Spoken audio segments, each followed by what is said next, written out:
Welcome back to Serial Killer Iceberg. Tonight, we venture beyond the known horrors and into darker, colder waters. In Part 5, we'll expose killers who shattered every expectation, those whose crimes were hidden in plain sight, and those who haunt the deepest shadows of our history.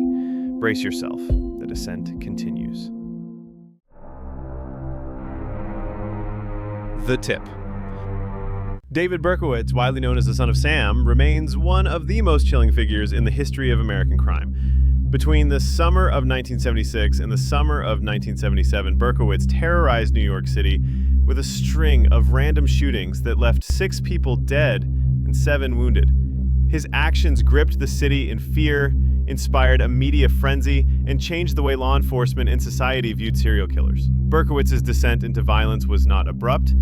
It was the product of years of Born Richard David Falco on June 1st, 1953, he was adopted shortly after birth by a working-class couple, Nathan and Pearl Berkowitz. As a child, David displayed signs of emotional disturbance. He was an underachiever in school, often described as a loner. His adoptive mother's death when he was just 14 deeply affected him, exacerbating his sense of alienation and emotional instability. Despite attempts by his adoptive father to provide support, David's behavior grew more erratic. As he entered adulthood, Berkowitz's mental health issues became more pronounced. He joined the U.S. Army in 1971, serving in South Korea, where he was reportedly a competent but socially isolated soldier.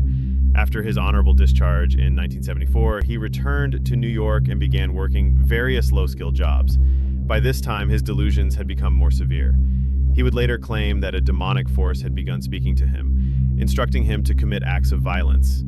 In reality, Berkowitz had become deeply immersed in a fantasy world fueled by loneliness and delusional thinking. He believed that his neighbor's dog, Harvey, was possessed by a demon named Sam, who was giving him orders to kill.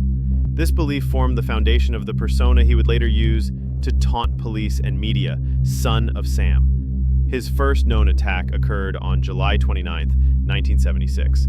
Donna Loria, 18, and her friend Jody Valenti were sitting in a car outside Loria's home in the Bronx when Berkowitz approached and fired a .44 caliber revolver into the vehicle. Loria was killed instantly, and Valenti was seriously injured. The attack was brutal and seemingly without motive. It would be the first of many. Over the following months, Berkowitz continued his spree, targeting young women, often brunettes, in parked cars or walking on the street. The randomness of his violence, combined with the anonymity of his appearance, created a sense of helplessness in the public. Fear permeated the city. Women changed their hairstyles, avoided going out at night, and traveled in groups. Police were overwhelmed, conducting thousands of interviews and following countless leads. Then, in March 1977, Berkowitz began sending handwritten letters to newspapers and journalists.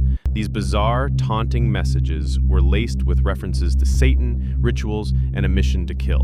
One letter to New York Daily News columnist Jimmy Breslin read, "I'm a monster. I am the Son of Sam." The inclusion of the nickname cemented his infamy. The letters included disturbing phrases like, "Papa Sam keeps me locked in the attic," and "I will be back. I will be back," to be interpreted as bang, bang, bang, ugh. The media fed the hysteria. Tabloids splashed lurid headlines across front pages. The police were under intense pressure, and tips poured in, but none led to a solid suspect. The killer's ability to elude capture made him almost mythic. Meanwhile, Berkowitz kept killing. The breakthrough finally came in July 1977. A woman in the Bronx noticed a man loitering near a car shortly before the latest shooting. She reported it to police. The car, a yellow Ford Galaxy, received a parking ticket in the area. Tracing the license plate led investigators to David Berkowitz in Yonkers. When they arrested him on August 10, 1977, Berkowitz calmly said, "You got me. What took you so long?" Inside his car, police found maps of the crime scenes, ammunition, and a rifle. In his apartment, they discovered more letters, satanic drawings, and a diary describing over 1,400 fires he had set in the city, most of them unreported or unsolved. Berkowitz admitted to the killings but claimed that his actions were driven by demonic possession. Despite his delusional explanations, psychiatric evaluations deemed him fit to stand trial. To avoid the death penalty, he pleaded guilty to 6 murders and was sentenced to 6 consecutive life terms. He was incarcerated at Attica Correctional Facility and later transferred to Shawangunk Correctional Facility, where he remains to this day. Over the years, Berkowitz's story has taken additional turns. In the 1990s, he claimed that he had not acted alone, suggesting that a satanic cult had orchestrated the killings and used him as a pawn. This theory, though never conclusively proven, has inspired numerous conspiracy investigations and documentaries. Investigative journalist Maury Terry championed this theory in his book The Ultimate Evil, arguing that Berkowitz's crimes were part of a wider network of ritualistic violence. Today, Berkowitz maintains that he has found redemption. He refers to himself as the Son of Hope and engages in prison ministry, writing religious essays and participating in faith-based rehabilitation. He has expressed remorse for his crimes and no longer seeks parole, stating that he deserves to be imprisoned for life. Despite these claims of reformation, his name remains synonymous with terror, manipulation, and one of the darkest chapters in New York City's history. The Son of Sam law, passed in response to his crimes, prevented criminals from profiting from their notoriety. Though challenged in court and modified over time, its legacy remains part of the broader effort to prevent exploitation of criminal infamy. David Berkowitz is now in his 70s, living out his days in prison. His story is a haunting reminder of the devastating consequences of untreated mental illness, societal alienation, and the power of media to amplify terror. His crimes forever changed the way New York understood violence, not just as acts of murder, but as psychological warfare against a city held hostage by fear. The surface. Charles Cullen, widely known as the Angel of Death, remains one of the most chilling figures in the history of American crime. As a nurse, he silently and methodically ended the lives of hundreds of patients, exploiting his position within the medical system. His crimes, spanning over several years, went undetected until the point where his actions became impossible to hide. Though not as widely recognized as some other serial killers, his case is one of the darkest examples of betrayal and trust broken within a profession meant to heal and protect. Charles Cullen was born on February 22, 1960, in West Orange, New Jersey. His childhood was far from happy. He was the youngest of 2 brothers in a family marked by poverty and emotional distress. Charles's mother died from leukemia when he was just 7 years old, and his father passed away when he was 12. Growing up in an unstable household, Cullen's emotional well-being was severely affected. His early years were marked by a deep sense of isolation, loss, and emotional instability. His father's death left a void, and Cullen struggled to connect with others. As he entered adolescence, his depression worsened, and thoughts of suicide began to dominate his mind. Despite these struggles, Cullen remained determined to pursue an education and a career, but the unresolved psychological issues would eventually spiral out of control. After finishing high school in 1978, Cullen chose to pursue a career in healthcare. By 1987, he had earned his nursing license and began working at various hospitals across New Jersey and Pennsylvania. Cullen was an intelligent and capable nurse, quickly earning the respect of his colleagues. However, beneath his professional demeanor, his deepening psychological issues began to surface. Cullen's mental health struggles intensified, and his ability to hide his inner turmoil made him even more dangerous. At first, Cullen's victims were elderly, terminally ill patients who were placed in intensive care or palliative care units. He used his position and access to medications to inject these patients with lethal doses of drugs. He often utilized substances that were easily available in his line of work, such as digoxin, insulin, and barbiturates. Cullen knew these substances intimately, how to administer them, at what doses, and how to make their presence go unnoticed. His killings were difficult to detect because his victims often died from natural causes such as heart failure or complications from diabetes. Cullen's method of killing was subtle and quiet, and the absence of clear evidence made investigations into these deaths extremely challenging. Many of Cullen's patients appeared to die from their underlying health conditions, making it hard for anyone to suspect foul play. Between 1988 and 2003, Cullen worked at multiple hospitals in both New Jersey and New York, killing patients in numerous medical facilities. During his career as a nurse, he left behind no discernible pattern to his killings. His actions were cunning and based on an intricate knowledge of the hospital system. He knew which patients had a chance of survival and which were most vulnerable, which made him even more lethal. His killings were random, and often he killed without any clear motive. There were no identifiable patterns that could have tipped off authorities. Cullen used the fact that patients were already critically ill or terminally ill as a shield for his actions. This allowed him to kill without drawing attention. Cullen's method of choosing victims from various wards, including intensive care and palliative care, made it hard to detect a correlation between the deaths. In 2003, after a series of suspicious patient deaths at one particular hospital, suspicions arose about Cullen's role in these incidents. Following a lengthy investigation, authorities discovered that several patients under Cullen's care had died in unusual circumstances. By the time of Cullen's arrest, he was believed to have killed at least 40 patients, though some estimates suggest the number could have been in the hundreds. Cullen was a closed-off, solitary individual. Many of his coworkers described him as someone who did not stand out, someone who did not form close relationships with others.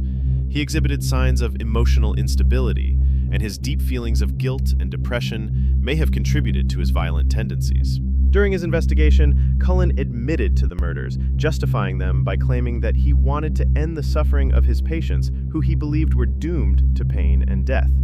However, Cullen's motives were more complex than he claimed. While he professed that his actions were meant to help his patients, he showed no remorse for his actions. For Cullen, the killings provided a sense of control and power over life and death. In his own words, the killings were not driven by a sense of mercy, but rather by his need to exert power in a world where he felt powerless. After his arrest, Charles Cullen was brought to trial and charged with multiple counts of murder. He entered into a plea agreement, avoiding the death penalty, and instead receiving 11 consecutive life sentences without the possibility of parole. During his trial, it was revealed that he may have been responsible for the deaths of at least 40 patients, though some sources suggest the number of victims could have been much higher. Cullen's case became one of the darkest examples of serial killing in the United States, as his murders occurred in hospitals, institutions meant to protect and care for the vulnerable. His actions caused public outrage and raised serious questions about how such crimes could occur in trusted healthcare settings. Today, Cullen is incarcerated, where he has expressed remorse for his actions. His case serves as a tragic reminder of how untreated psychological issues, emotional isolation, and the lack of proper support can lead to horrific consequences. Charles Cullen remains one of the most terrifying serial killers in history. His actions not only shook the healthcare system, but also changed the way society views nurses and healthcare professionals. As one of the few serial killers who used his occupation to kill, Cullen's name remains synonymous with fear and a profound loss of trust in institutions designed to protect life. Though he claims to have found redemption while in prison, his story is a chilling reminder of the depths of human depravity and the dangerous consequences of mental health issues left unaddressed. The Abyss. Gilbert Paul Jordan, known as the Happy Face Killer, is one of Canada's most chilling serial killers. Active between 1978 and 1987, Jordan is responsible for the deaths of at least 8 women, though it is suspected that his actual victim count may be much higher. His murders, characterized by their manipulation and control, were as subtle as they were disturbing. Unlike other notorious killers, Jordan's methods were not only violent, but also included a level of psychological manipulation that made it all the more terrifying. Gilbert Paul Jordan was born on December 25, 1946 in British Columbia, Canada. He grew up in a troubled family environment, with his father being an abusive alcoholic, which impacted Jordan's psychological development. He had a difficult relationship with his family, and his early years were marked by neglect and emotional trauma. Jordan exhibited signs of instability and erratic behavior from a young age, and by the time he reached adulthood, his issues were deeply ingrained in his personality. As a young man, Jordan struggled to maintain relationships, both romantic and familial, and his emotional isolation would later play a significant role in his crimes. Jordan's early adult life involved several attempts to fit into societal norms, but his underlying issues, including emotional and psychological difficulties, persisted. By the mid-1970s, Jordan was living a somewhat inconspicuous life. He held low-wage jobs and had limited social interaction, which helped him avoid drawing attention to himself during this time. However, beneath this facade, a dark side of Jordan was beginning to emerge. He developed a dangerous addiction to alcohol and used it as a tool to manipulate his victims. This addiction eventually became central to his killings. Gilbert Paul Jordan's murders were centered around women, particularly those who were vulnerable and often involved in the sex trade. His modus operandi was simple yet terrifying. He would offer his victims alcohol, often laced with sedatives, before taking them to his home. Once there, he would overpower them, sexually assault them, and ultimately kill them by either strangulation or other forms of asphyxiation. His use of alcohol was not accidental. Jordan believed that it not only incapacitated his victims, but also gave him a sense of control over their lives. The majority of his murders occurred in the lower income areas of Vancouver, where he targeted women who were often homeless, sex workers, or struggling with addiction. Jordan's ability to manipulate his victims with promises of alcohol and shelter, combined with his calm and unassuming demeanor, made him appear harmless to those around him. He carefully chose his victims, often seeking out women who were marginalized and would not easily be missed by society. His charm and ability to gain the trust of vulnerable women made him even more dangerous. Jordan's first confirmed murder occurred in 1978 when he killed a woman named Shirley Ann Harrison. She had been seen leaving a bar with Jordan, and her body was discovered in an abandoned building several days later. The cause of death was determined to be a combination of alcohol poisoning and asphyxiation. Over the following years, Jordan continued to target similar women, with each murder involving alcohol as a means to incapacitate his victims before sexually assaulting and killing them. Despite the consistent nature of the murders, Jordan managed to evade capture for nearly a decade. His ability to fly under the radar can be attributed to his methodical and patient approach. He never rushed or left evidence behind, making it incredibly difficult for investigators to link the deaths. He also preyed on women who were often considered disposable by society, meaning there was little immediate attention given to their deaths. Jordan's victims included women like Judy Peterson, who was found dead in a hotel room, and Bernice Jensen, who had been reported missing. The breakthrough in the case came in 1987, when a woman named Patricia McKinnon managed to escape from Jordan's clutches before he could kill her. She provided the police with crucial information about Jordan's appearance and his home. Based on her description, investigators were able to connect Jordan to several other deaths. Jordan was arrested on December 1st, 1987, and charged with the murders of several women. At trial, Gilbert Paul Jordan pleaded guilty to the manslaughter of one of his victims, though he was also linked to several other deaths through forensic evidence and witness testimony. During his arrest, police found evidence that further solidified his role in the murders, including photographs of his victims and journals documenting his thoughts and actions. The investigation revealed that Jordan had been actively manipulating and controlling his victims for years before finally being caught. Jordan's psychological profile is a chilling reflection of the complexity behind his crimes. He exhibited traits of a classic sociopath, a lack of empathy, a desire for control, and a propensity to use others as means to an end. His childhood trauma and the abusive relationship with his father likely played a significant role in shaping his personality and motivations. However, Jordan's desire to dominate women and his compulsive need for control were central to his killing spree. Jordan's actions were not random, but deliberate, with each step of his process carefully thought out. His use of alcohol to sedate his victims and his ability to manipulate vulnerable women demonstrated a high level of cunning and psychological insight. He knew how to gain his victims' trust and manipulate them into a false sense of security before striking. Jordan's calm, almost friendly demeanor disguised his true nature, allowing him to operate without suspicion for years. In 1989, Gilbert Paul Jordan was sentenced to life in prison for the manslaughter of Patricia McKinnon, though he was linked to at least 8 other murders. Jordan's case remains one of the most terrifying examples of manipulation and control in the world of serial killings. His ability to remain undetected for nearly a decade, combined with his methodical approach to murder, showcases the chilling reality of a predator who preyed on the vulnerable. Today, Jordan is serving his life sentence in a Canadian penitentiary. He has never shown any remorse for his actions and continues to be regarded as one of the most manipulative and dangerous serial killers in Canadian history. His story serves as a stark reminder of the vulnerabilities faced by marginalized individuals and the dark undercurrents of power and control that drive some of the most heinous crimes. Gilbert Paul Jordan's crimes remain a part of Canadian criminal history, one that highlights the terrifying potential for harm in a seemingly unassuming individual. His ability to blend into society while committing such horrific acts makes him one of the most disturbing serial killers to have ever been captured in Canada. The Void. Gary Ridgway, known as the Green River Killer, is one of the most infamous serial killers in American history. Active between the 1980s and 2001, Ridgway is responsible for the murders of at least 49 women, though he confessed to killing over 70, making him one of the most prolific serial killers in modern history. His reign of terror primarily targeted women working as prostitutes or living on the fringes of society. His crimes went unnoticed for years, and his ability to evade detection for so long was a key part of his infamy. Gary Leon Ridgway was born on February 18, 1949, in Salt Lake City, Utah. His family life was far from ideal.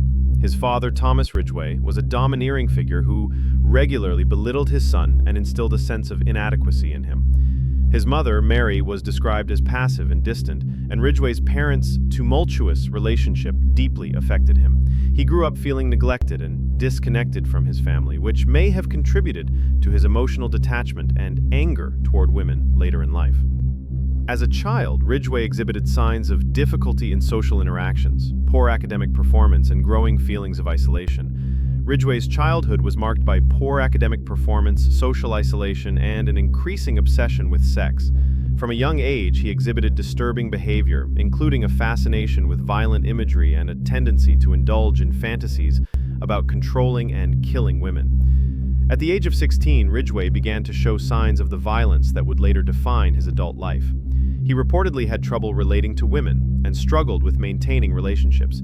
He was often described as socially awkward, unable to form close bonds with others.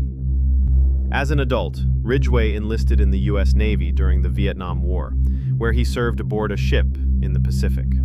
After his discharge, he returned to the Seattle area, where he would eventually begin his killing spree. Ridgway's early adult years were characterized by failed relationships, including 2 divorces and a deepening obsession with sex work. He married 3 times and had a son, but he had a history of infidelity and problems with intimacy.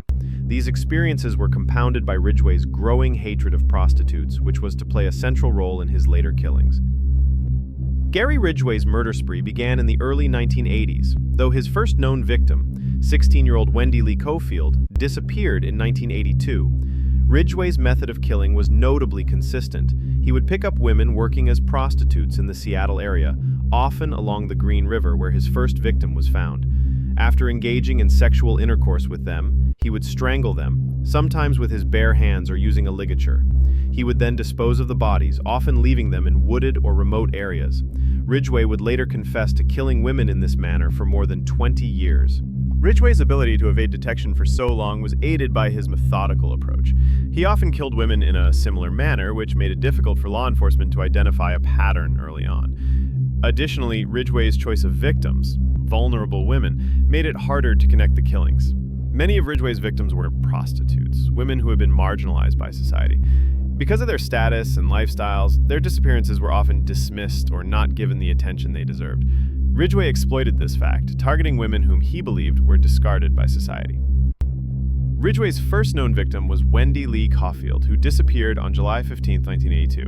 She was a prostitute working in the area near the Green River. Over the following years, Ridgway would claim the lives of dozens more women. His killing spree lasted more than 20 years, and it wasn't until 2001 that he was arrested and eventually confessed to the murders. Ridgway's ability to remain undetected for so long was due to his meticulous planning and his ability to blend in with the community. He was known as a quiet, unassuming man, and no one suspected him to be a killer. The investigation into the Green River Killer case began in 1982, shortly after the first victim, Wendy Cofield, was found. Over the years, numerous women disappeared from the Seattle area, and the police began to suspect that a serial killer was at work. The case gained national attention, and the search for the killer became one of the largest and most expensive manhunts in U.S. history. Despite the large-scale investigation, Ridgway was able to evade capture for nearly 2 decades. The case was marked by false leads and dead ends, and Ridgway's ability to blend in with the local community helped him avoid suspicion. In 2001, the investigation took a significant turn when Ridgway was linked to the murders through DNA evidence. Ridgway had been interviewed by police in the past, but they had never considered him a suspect. In 2001, DNA evidence collected from the victims' bodies was matched to Ridgway, and he was arrested. At the time of his arrest, Ridgway initially denied being the Green River Killer. However, after a lengthy interrogation, he eventually confessed to killing at least 49 women, though some believe that the actual number may be higher. He led investigators to the locations of the bodies of several victims, further confirming his involvement in the murders. Gary Ridgway was charged with the murders of 48 women, though he ultimately pleaded guilty to 49 counts of murder as part of a plea agreement. In exchange for his guilty plea, Ridgway was spared the death penalty and was sentenced to life in prison without the possibility of parole. He was also ordered to pay restitution to the victims' families. Ridgway's trial was notable for his calm demeanor, even as he confessed to committing numerous murders. He described his actions in a detached, almost emotionless manner, further unsettling the public. Ridgway's psychological profile is that of a deeply disturbed individual with a profound hatred of women. He exhibited traits of a sociopath, showing little remorse for his actions and a complete lack of empathy for his victims. His desire to dominate and control women, combined with his ability to manipulate and evade detection, made him a particularly dangerous predator. Ridgway's upbringing and personal experiences may have played a significant role in shaping his violent tendencies, though Gary Ridgway's legacy as the Green River Killer remains one of the most terrifying chapters in the history of serial crime. His ability to evade capture for so many years, combined with the brutal and methodical nature of his murders, made him one of the most prolific serial killers in history. While Ridgway's case is often overshadowed by more notorious criminals like Ted Bundy and John Wayne Gacy, his actions are no less chilling. Ridgway's case has been extensively studied by criminologists and psychologists. Today, Gary Ridgway remains incarcerated at the Washington State Penitentiary, where he serves his life sentence. His case continues to raise questions about the nature of serial killers and the psychological factors that drive such individuals to commit horrific acts. Ridgway's story serves as a chilling reminder of the dangers posed by those who blend into society while hiding their darkest secrets. To conclude today's episode, we've delved into another dark chapter of criminal history. If you found this investigation intriguing, make sure to subscribe to stay updated on future episodes exploring more unsolved cases. We'd love to hear your thoughts, so feel free to leave a comment below. Thanks for watching, and see you in the next episode.